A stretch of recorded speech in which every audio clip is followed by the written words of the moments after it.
Welcome back to another episode of Glasp Talk. Today, we are excited to have Lindsay Tabas with us. Lindsay is an innovation catalyst and digital storyteller renowned for her work as a founder of LearnProductMarketFit.com and the host of the Make Sense podcast. And with a rich background in engineering and technology from the University of Virginia and UC Berkeley, and she spent over a decade in Silicon Valley and New York City where she wore every hat from understanding customer needs to guiding engineers in building the right products.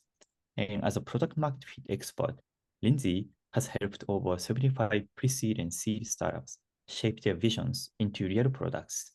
And she also mentors founders and evaluates startups on behalf of major VCs and accelerators like Techstars. And today we will dive into her journey and insights on building successful startups, achieving product market fit, and also the future of innovation. Thank you for joining, Lindsay, today. Thank you so much for having me. That was a great Thank you. introduction. Thank you. Thank you. Yeah. So first of all, you've been running Learn Product Market Fit for over a decade.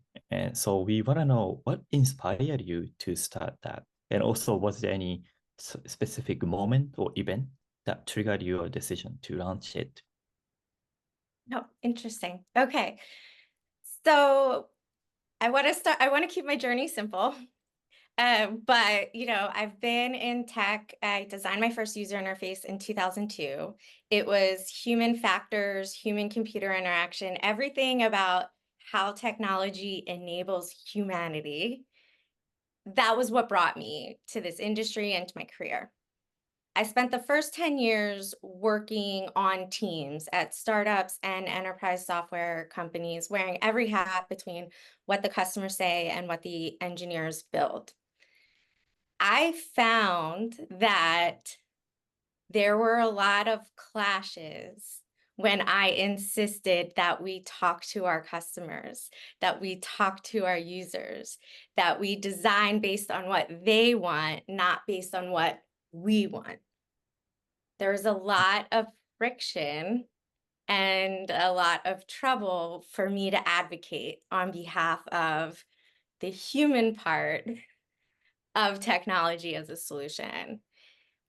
It was so bad and challenging that it actually made me feel like maybe I was wrong and I was not cut out for the industry. And indeed, when I left San Francisco at the end of 2009, I had a tail between my legs thinking I wasn't cut out for this industry. The industry evolved a little more over the coming years. So 2005 to 2010, there wasn't a role for user experience designers. Like if you weren't a software developer, you weren't getting hired at a startup with 200 people or less. Like you had to be a software developer. It evolved 2010 to 2014. UX designer became something people were looking for. I came back into the work world excited, but the challenges were still there, the same challenges. So when I set out on my own, I'm passionate about designing technology for people, designing technology to support well-being and humanity. And that's not just lip service, that's not just marketing words, that's how I go about building and designing software and solutions. And I wanted to enable more founders to do that correctly, right? Most founders are all reading Lean Startup and Traction, and there are not step-by-step instructions in those books of how to really talk to people and listen to what they say. And there aren't step-by-step instructions in those books or in any accelerator. You mentioned like I have experience with Techstars, both 2014 and 2022 and 2023. They don't have any content that is teaching founders how to say, these are all the things I heard. These are the things that are worth paying attention to right now. And here's how we can go about designing features to meet those needs. So I set out to empower founders who wanted to solve real people problems with the skills, tools, and resources to do that. And it just so happens that it's more lean and efficient and faster and cheaper if you listen to your customers rather than throw your own ideas at the wall and build stuff hoping something you put out there someone likes. So that's the origin story of Learn Product Market Fit, really just trying to help more founders orient towards their customers and their users. I see. And then you've helped, over, I think around, 100, preceding seed startups so far, right? And what is, you said, the product, you teach step-by-step product market fit, but what is the starting point?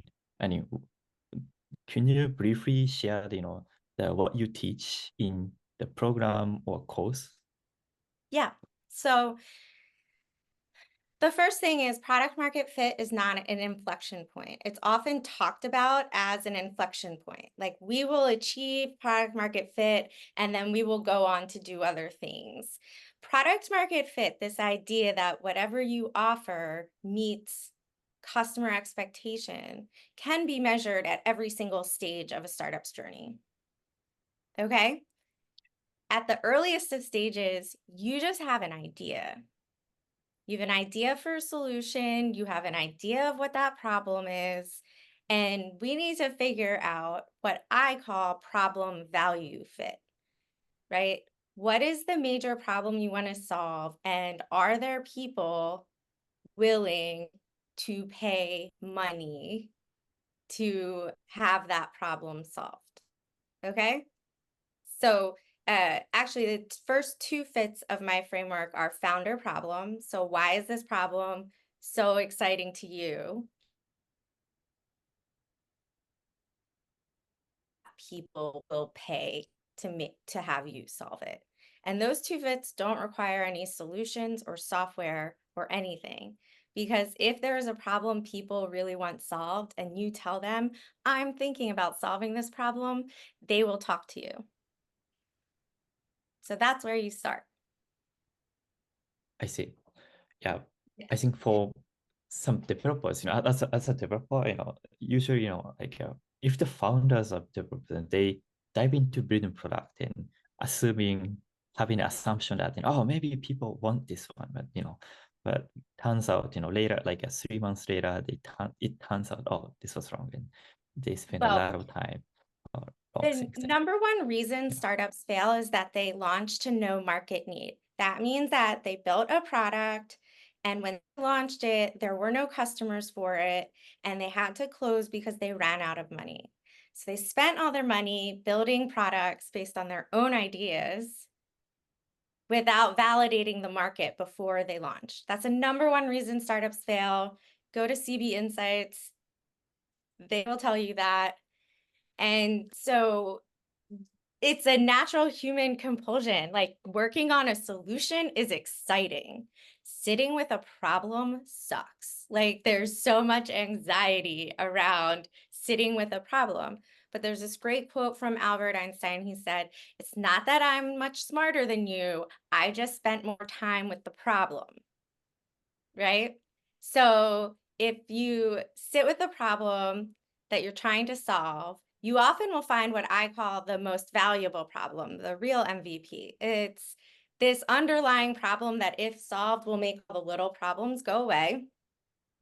And then you look for the customers that are so interested in solving that problem, feel the pain so much that they've tried all the other solutions and they don't like all the other solutions out there. They're potentially trying to figure out a solution for themselves. They're hacking together something that works for them. That's who you find first. And that's kind of the first market that you need to find to match the problem to know that you're on the right track. Interesting. But how do you think, or like, how do you crystallize the problem so it's enough? So yeah, to dive in, or like, how do you make the problem clear so that we can work on any framework or any techniques? Yeah, sure. So the best place to get started on a problem is probably Reddit. It's the most underrated market research tool. If you go to any of these like subreddits that are focused on specific problem areas, you know, there's plumbing, there's heating, there's pregnant women, there's so many different types of customer segments you can explore.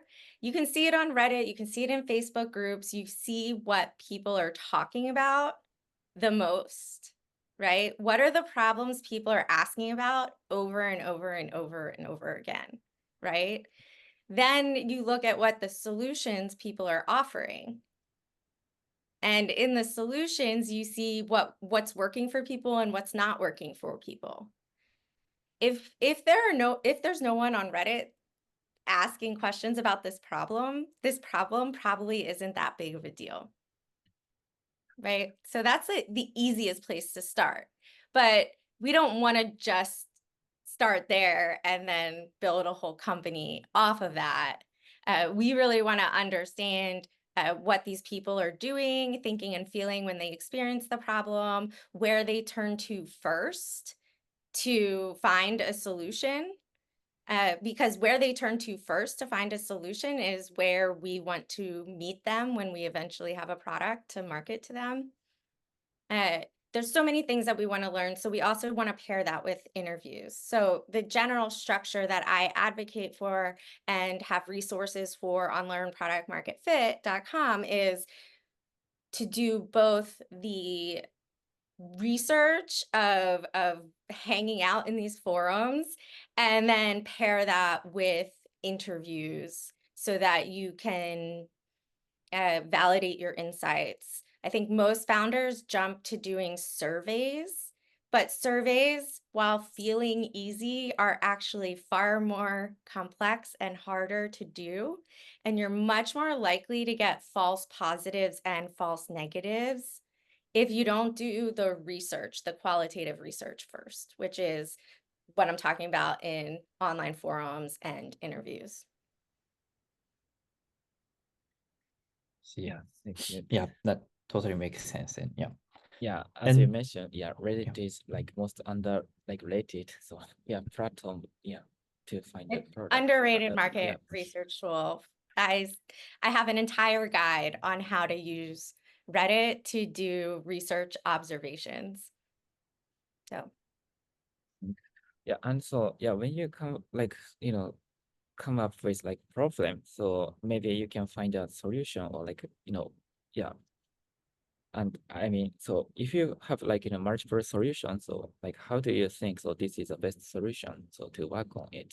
Yeah, because like for one problem, so there are multiple solutions, right? yeah. Yeah. Okay. So this is like we're gonna get kind of technical. Yeah. But you have a ton of solutions to a single problem. At an early stage, a startup is like a Rubik's Cube because there's the customer, there's your skill set and your passions, there's the problem, there's whatever resources and money you have, and you're twisting them in different directions to see what lines up, right? So the best idea for the first solution is to look at how people are solving the problem now and just make it a little bit better. So an example that I like to use that's pretty easy is let's talk about people making beer in their garage.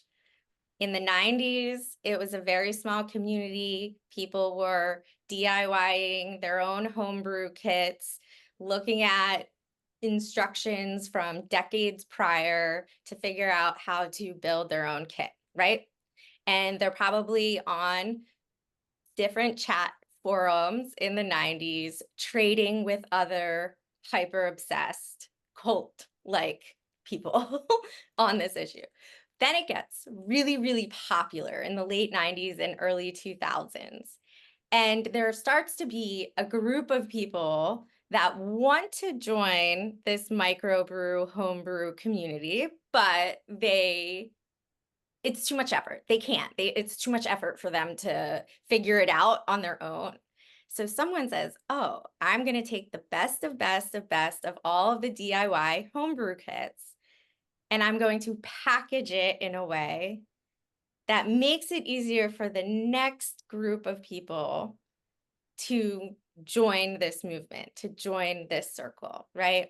So if you find these early, what I call early evangelists, the ones that feel the problem so much, they've tried every solution, they're basically building their own solution because they haven't found anything they like, but they're willing to talk to you because maybe you can do it a little bit better. Your next step is to look at what they're doing and make it a little bit better. That's the easiest place to start on the solution side. Yes. I see. Does that make And sense? Is that Makes clear? sense. Yeah, makes sense. Yeah. Yeah. Yeah, makes Yeah. totally sense. Yeah. It's At the different once the yeah. product evolves. Once the product evolves and you have clear customer personas, you're going to have a primary persona and a secondary persona, and you're going to look at what their actual needs are, and then which features make both people happy, which features only make one user happy.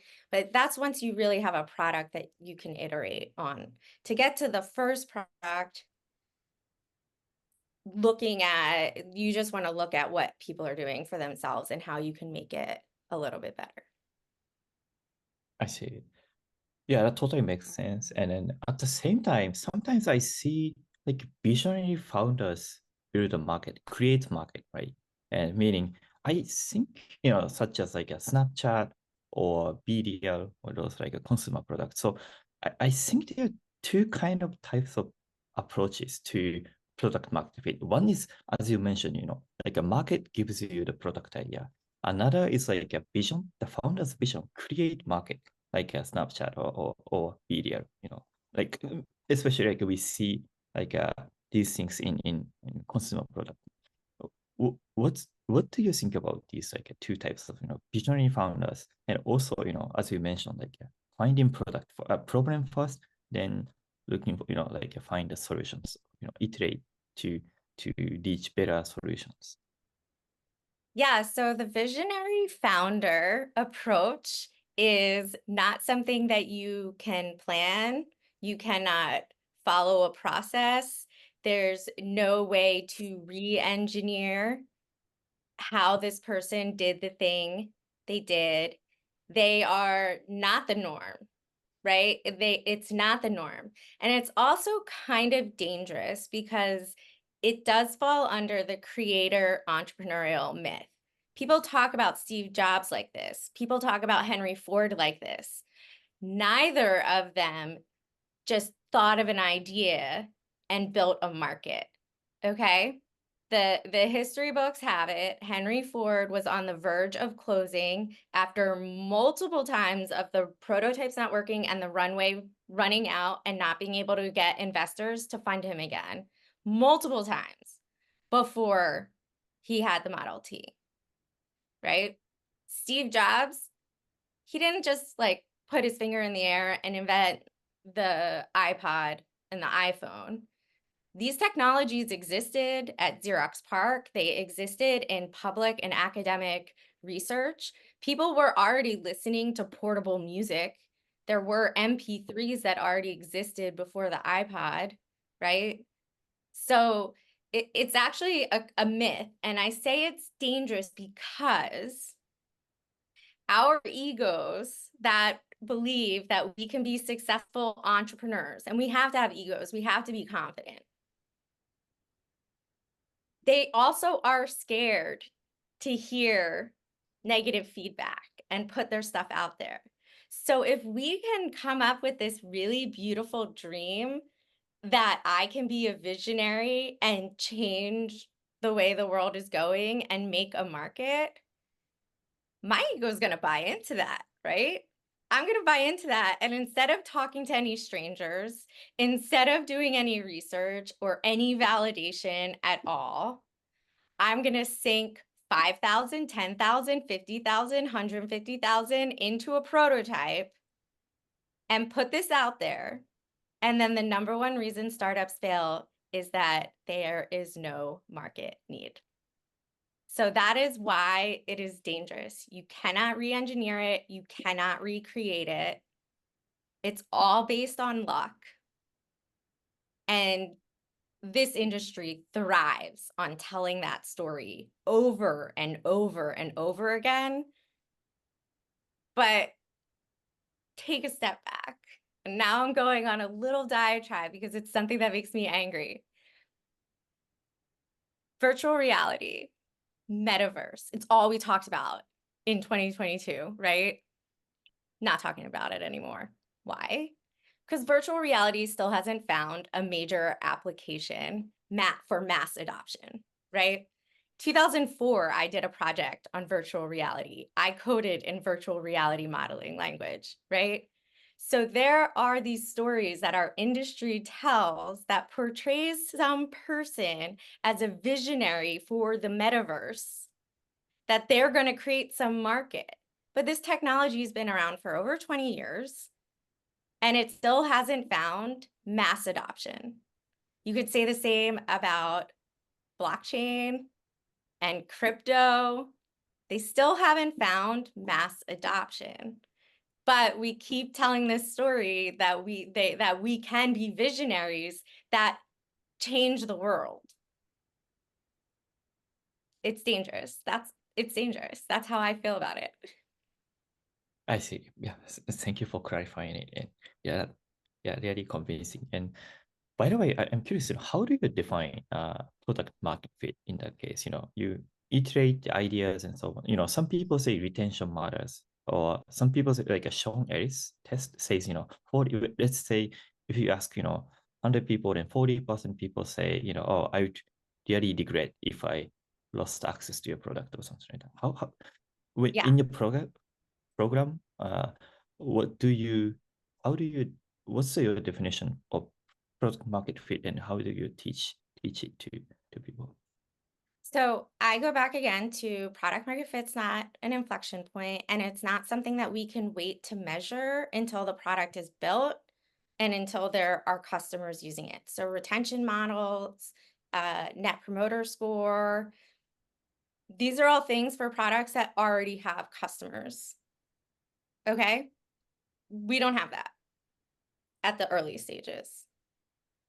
And most companies who talk about product market fit and are aiming for product market fit don't have that ability, right? They just don't have the number of users to measure those scores. So my product market framework, the innovation framework, has benchmarks for where you are in every stage.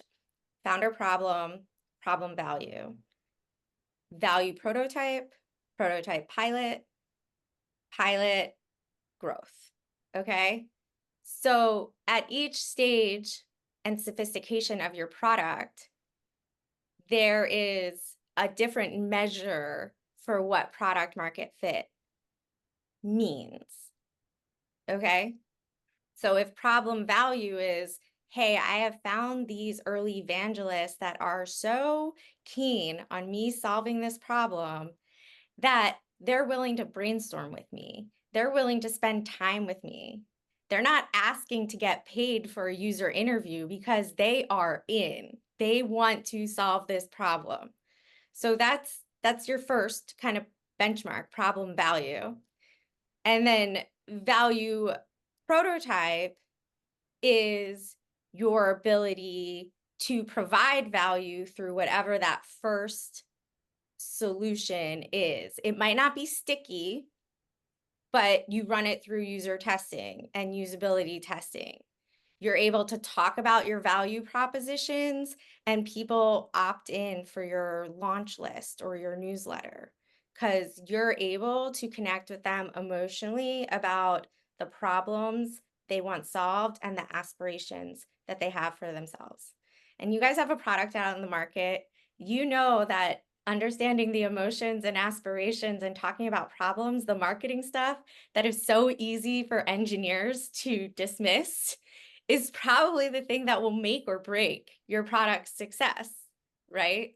So why not do it early before you sink tens of thousands of dollars into software development. Can you launch? This is why a survey is important, doing it later. Can you launch a survey? A survey is just like a landing page, right? You guys have a landing page. You want to get early opt-ins. You want to go to investors. You want to say we have 2,000 people on our wait list. What is a landing page? It's a page full of value propositions, convincing people to give you information, right? What is a survey? There are value propositions about a problem that needs to get solved, and you are collecting information for them. So if you can run a survey and hit, and I define this in the labs program, labs is the name of the program that's up at LearnProductMarketFit.com. I define metrics of how many people you want to fit that early evangelist description versus how many people you want to take that survey so that you can have decent insights. But if you can't convince more than 20 of your early evangelists, that tiny little group, to take your survey, then you're still a little far off in conceptualizing what the problem and solution is. Okay, so I'm not going to go through the entire framework. I do have a product market fit ebook where I lay out the benchmarks for each of these innovation benchmarks, each of the kind of how I define product market fit at each of those stages. I'm happy to share that link. People can download the ebook. Everything is there. If you want to share it, I do. I want to share it with everyone. So go there to learn more about those different benchmarks. Thank you. By the way, I downloaded your ebooks about learn product market fit, and that's really helpful. And I think we will put the link in description. Yeah. And you did like it. yeah, I really like it. Yeah. Okay.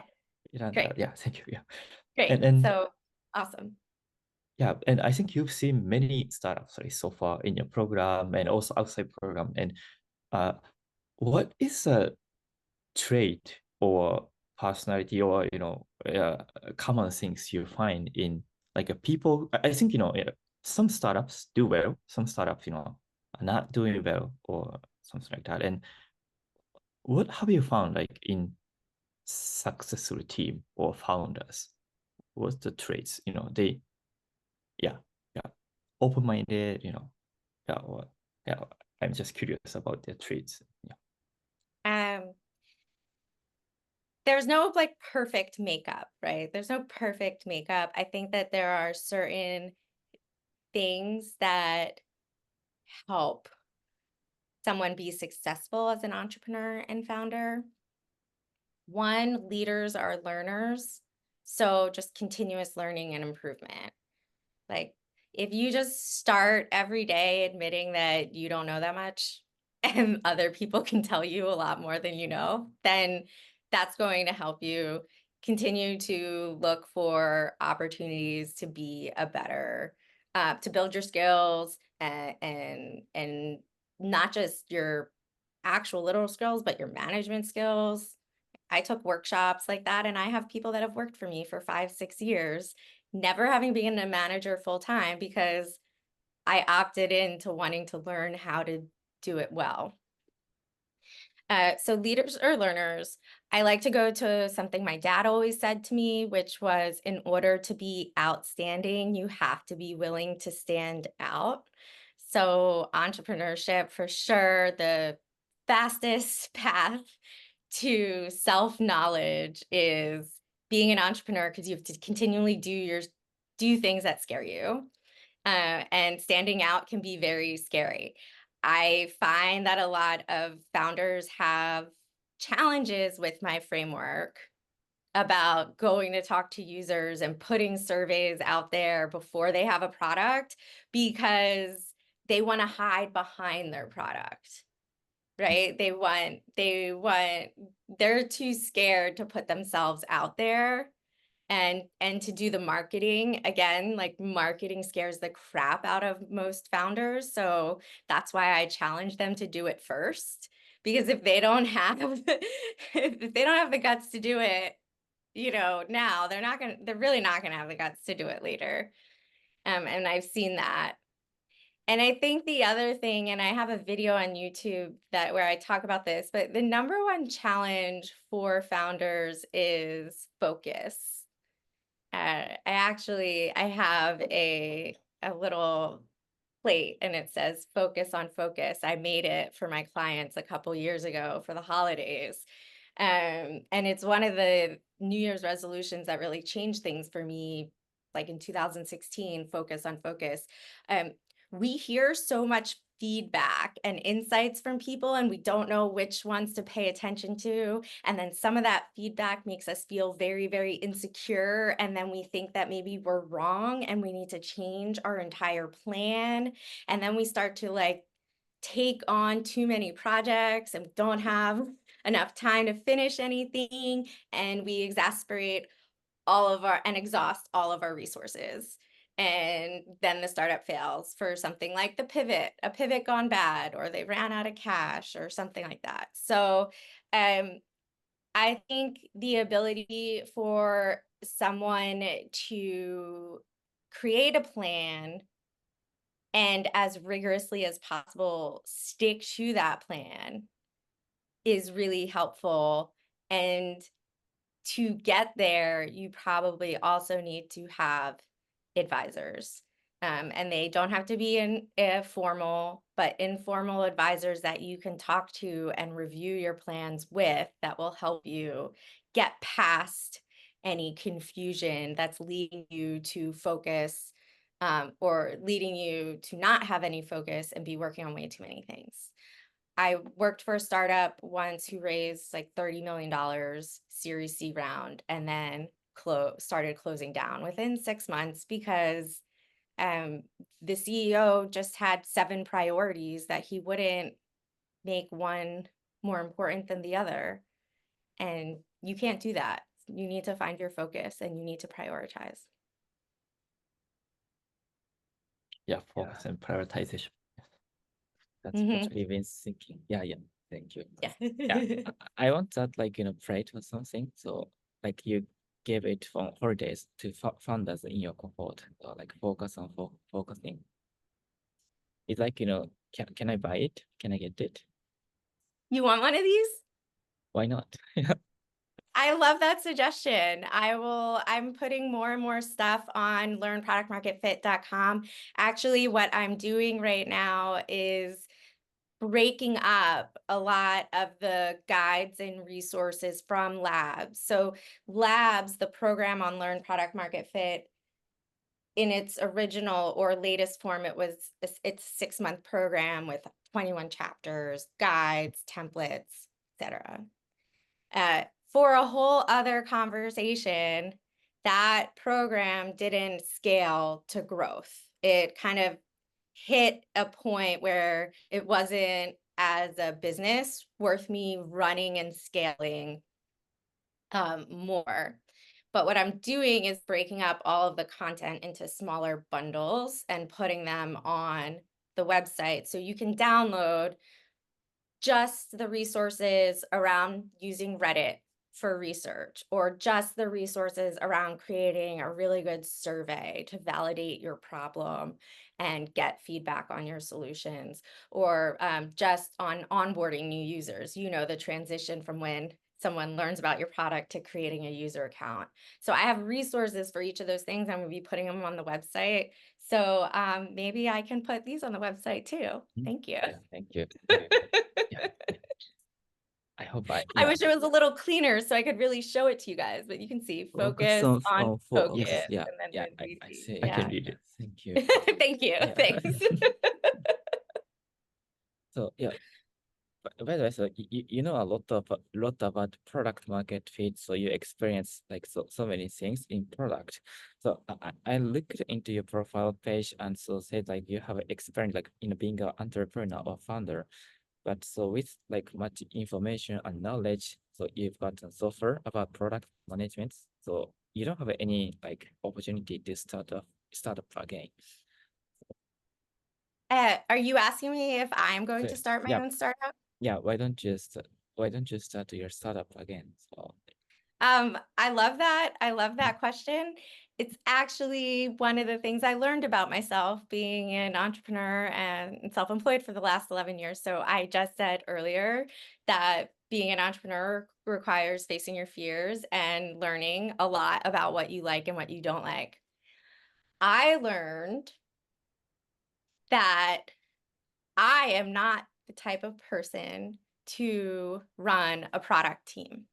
So I played every role: product manager, user researcher, UX designer. I've done some front end engineering, business analysis work. I've done all of the roles on the product team. And I always was very stressed.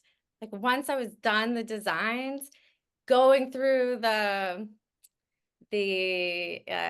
sprint planning meetings and being there for software developers to support them, going through these iterations and seeing some of my designs like morph and change and not really for the better, and realize that like I don't have the temperament for that. I don't have the patience for that. So on a tactical level, my skill set, I'm an activator. I get people from 0 to 1. I'm probably the best person to think out do the research and think out the whole idea and put the plans together, but I'm not the one. I'm going to give it to someone else to run with, right? So one, it's temperament and skill set. The other thing is that my passion, the problem I want to solve, and my problem founder problem fit is enabling and empowering other people to do better in connecting with the human part of the problem that they're solving.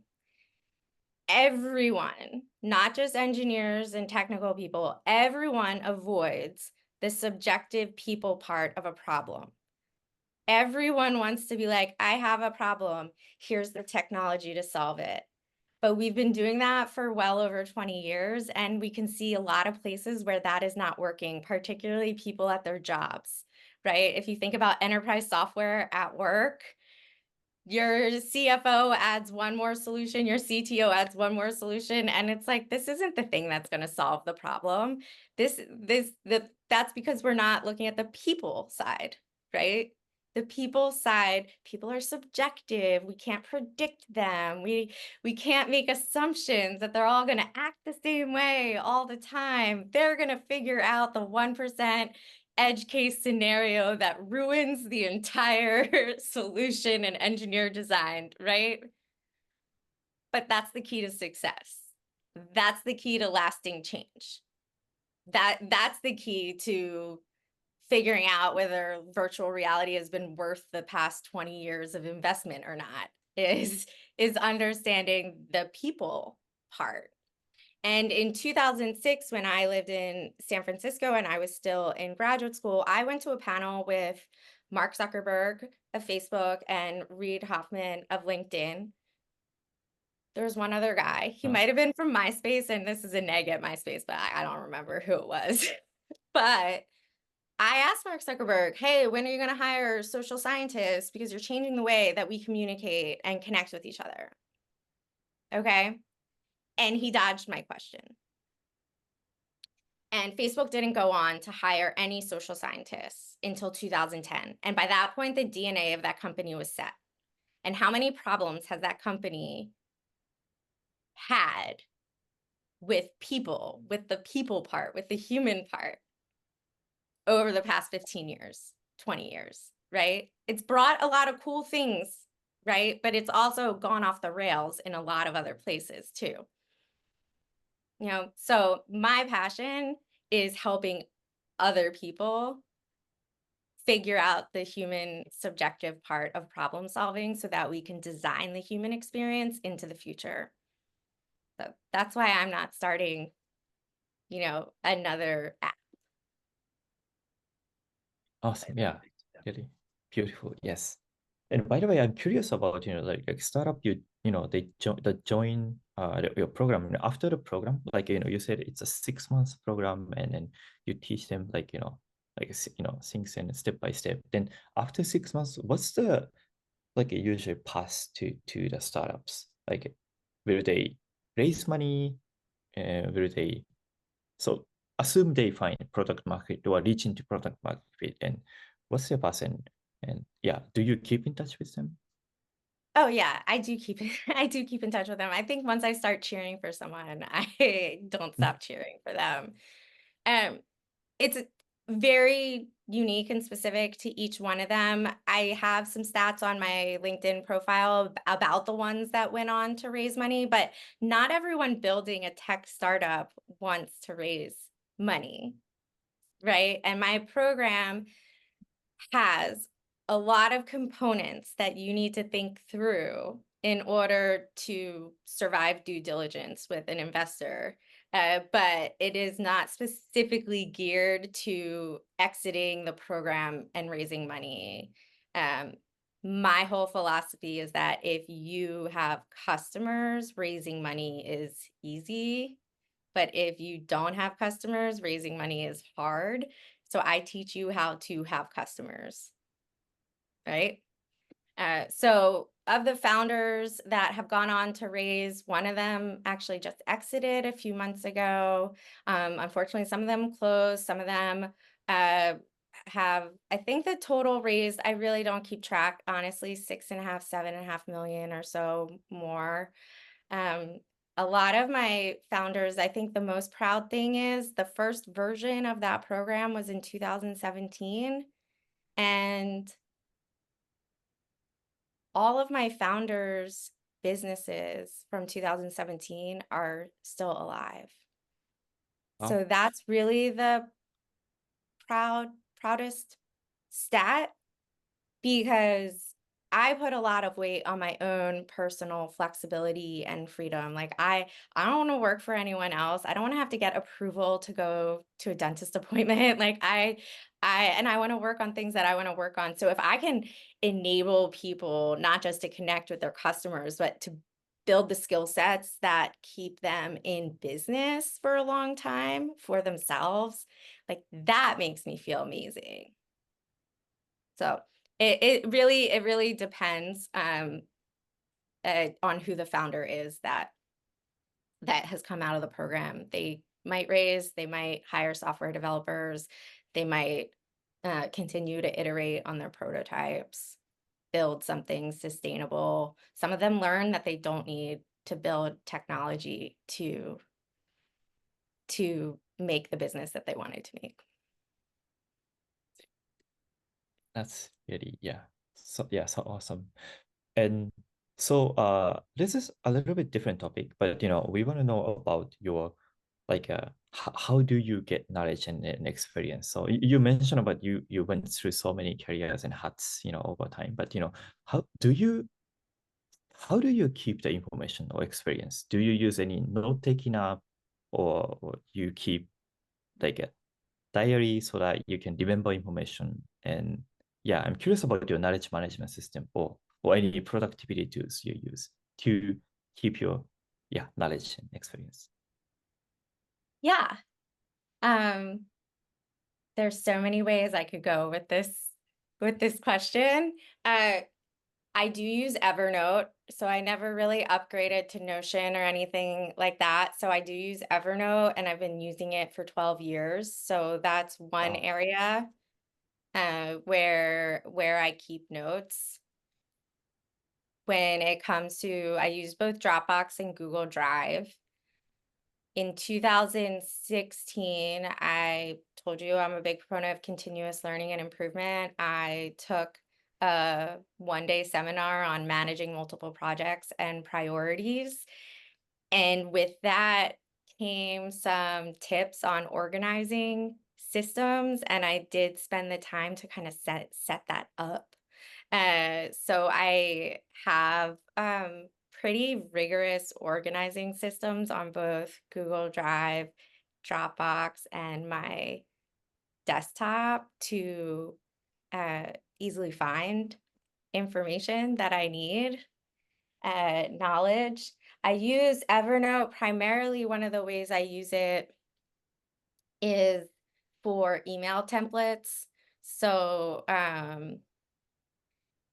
if you are doing enough networking, as I'm sure you reached out to me, there's kind of a template that you want to use over and over and over again.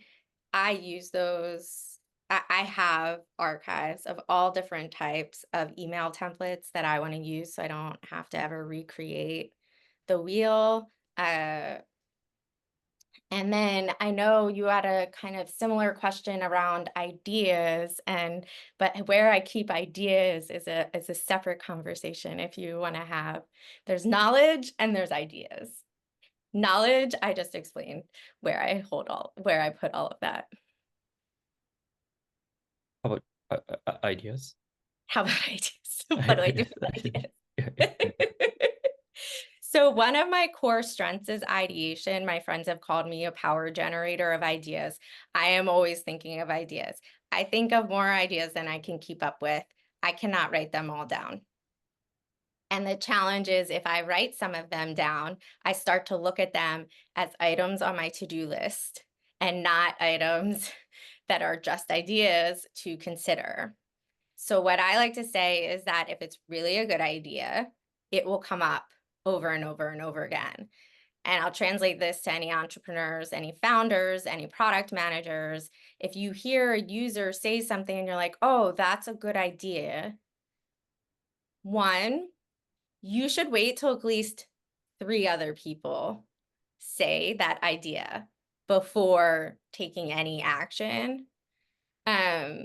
So it's one person's opinion, 2 people say it's a coincidence, 3 people say it's a theme.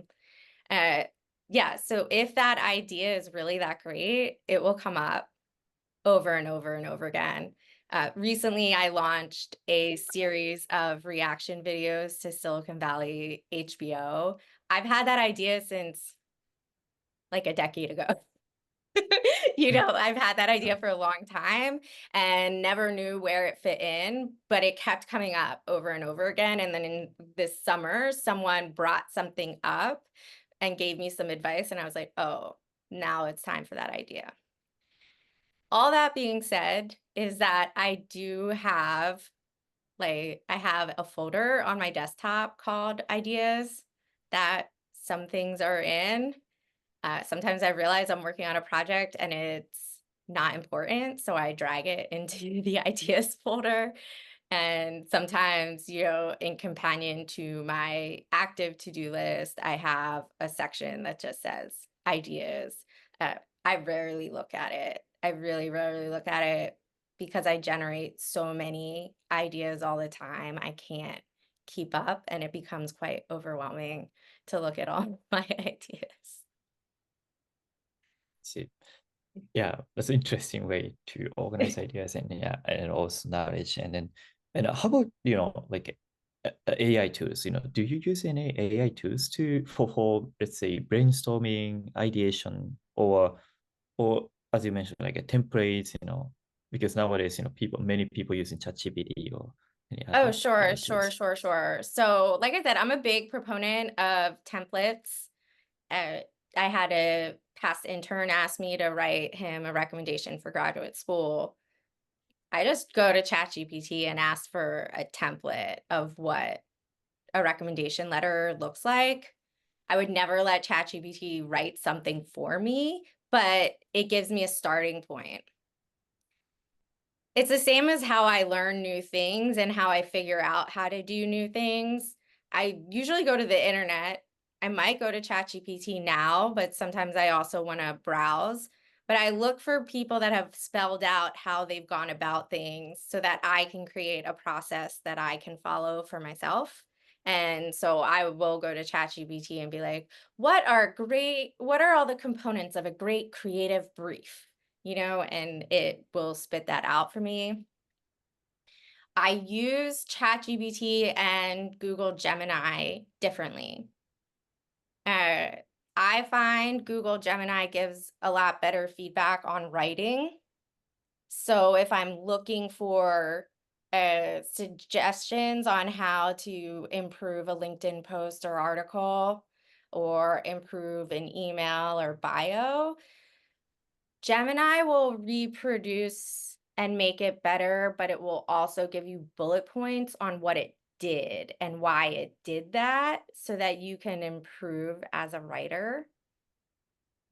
So, and I like that over ChatGPT. I think sometimes ChatGPT takes a lot more liberty with rewriting what I've said, and then the tone of voice is very different than my intentions. I also use Grammarly, but I haven't really gotten into like AI image generation. I've found that every time I've gone to different tools to try to create stuff, it's a lot harder. Like the prompting is a lot harder than you would think it have to be to make it happen, or at least for what I'm looking for. Um, and then I think, AI is embedded in so many places we can't get away from it. So I'm probably using it in a lot of other places that I have no idea that it's even AI at that point. And so, yeah, many, AI is like, upcoming. And so I'm just curious, like, how AI will change product management, product goals, or like finding or reaching to product market fit. Do you have any ideas on this? Well, I just recently heard a good idea in terms of brainstorming problems and understanding problems, so that you can prompt your ChatGPT to play a role as your target customer and then have a conversation with it. I think that's really interesting because there are so many processes and frameworks within a startup's journey, not just defining the original problem, but and figuring out what the solution is, but in marketing, in voice of customer, in all types of activities, you need to start with what is your customer's problem. And every activity doesn't require 5 months of research or even more than a day of research, right? And so I like the idea of maybe being able to use AI tool to talk to your customer and to create hypotheses about your customer that you go out and prove. I have concerns because, as I said, plenty of people will cut corners when it comes to talking to actual people. And I am afraid that doing that, they'll think that they're doing research, but like founders and innovators are already really bad at talking to customers and listening to other opinions. So to advise them to go use ChatGPT as a way to avoid talking to real people, I feel like is not in our best interest, not in the future's best interest.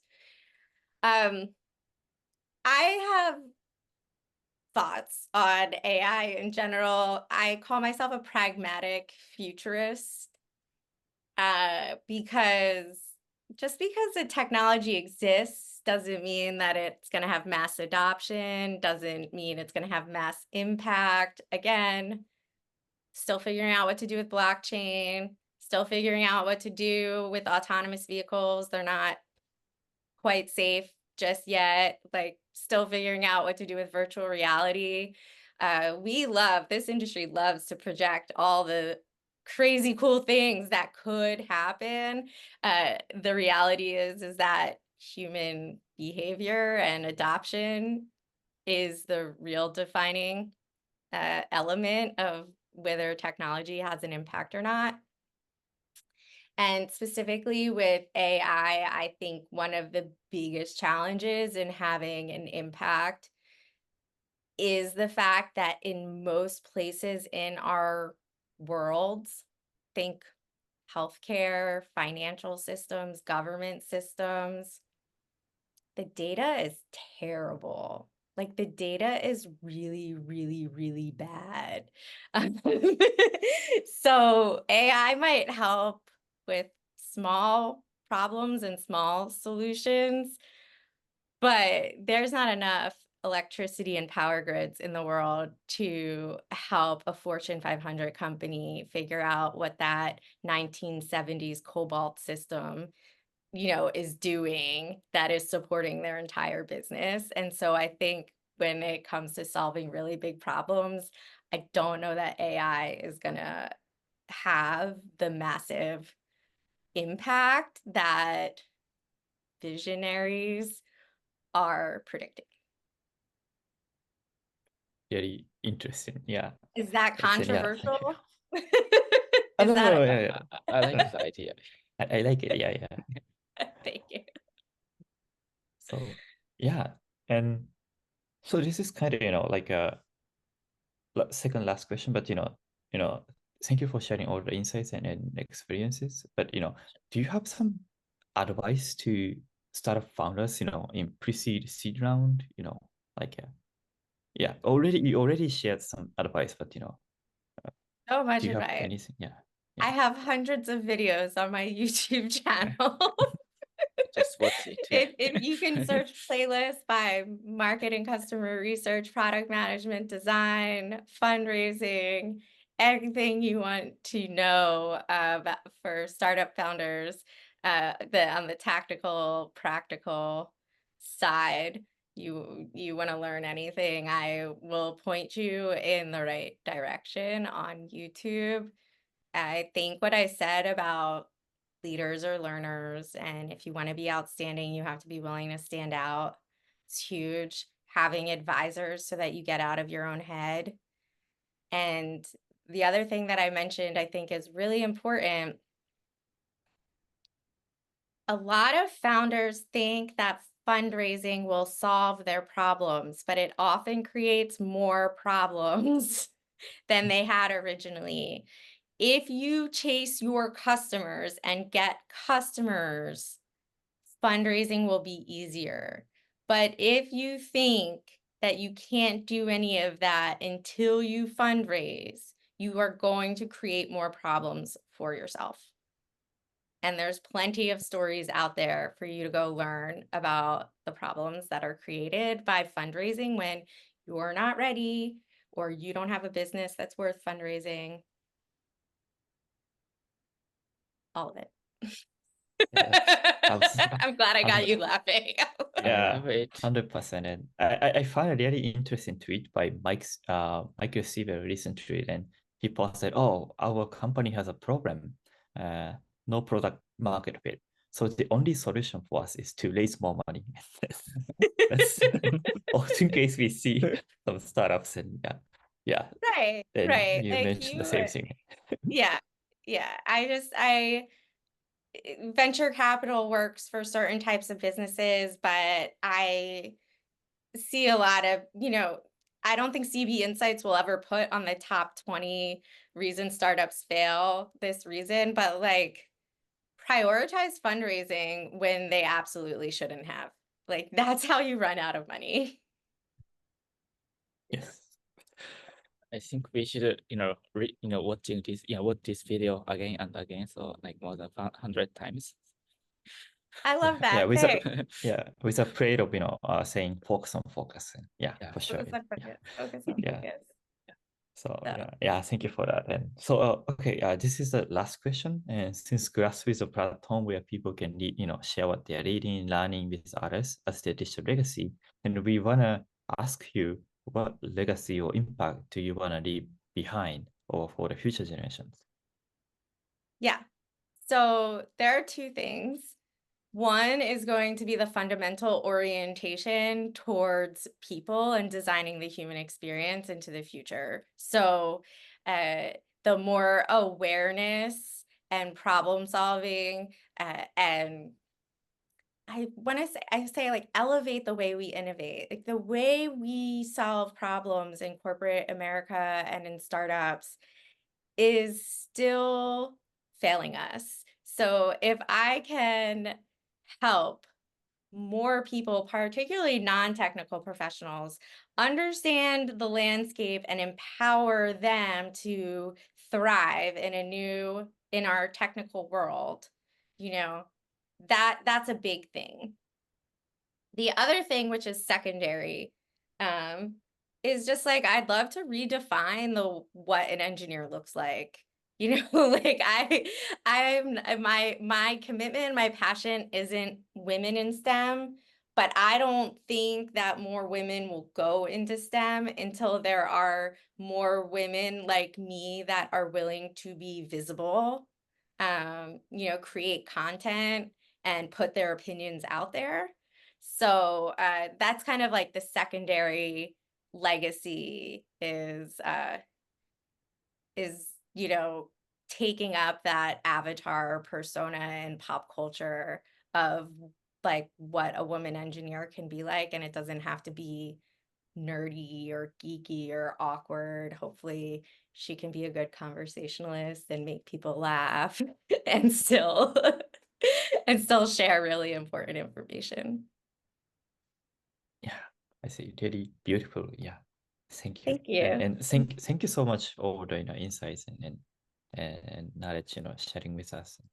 Yeah, of course. This was great. Thank you so much for having me.